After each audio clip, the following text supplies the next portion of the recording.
Hello, let me show you how you can install this M2 SSD drive into your motherboard. So now you will actually find these two plates on your motherboard with two screws, and I already removed them because it was actually right here in this place. So you will have to unscrew these plates and just simply take it off.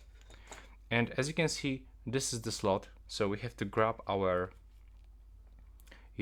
drive, and we have to apply this notch, this one, into this place. We have to just match them, and that's how we do this. You just have to press, put a little bit force, and now just put it down like that.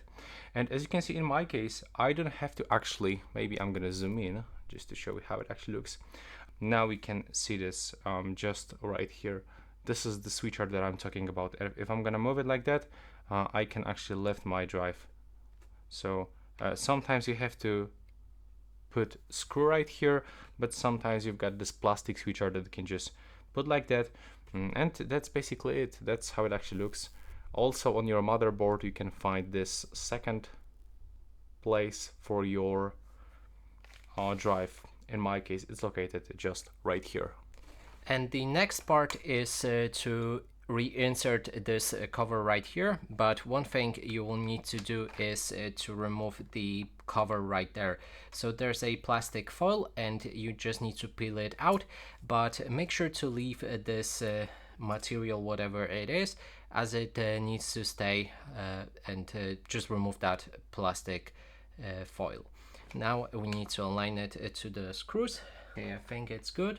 So first I'm actually gonna try to screw this, and but partially, and after that I will try to put the last screw right here just to make sure that it fits nicely. Okay, so it sits nicely.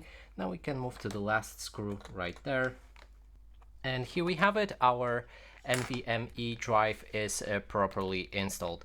So you didn't see the screw insert, but that is everything. If you liked it, please consider subscribing.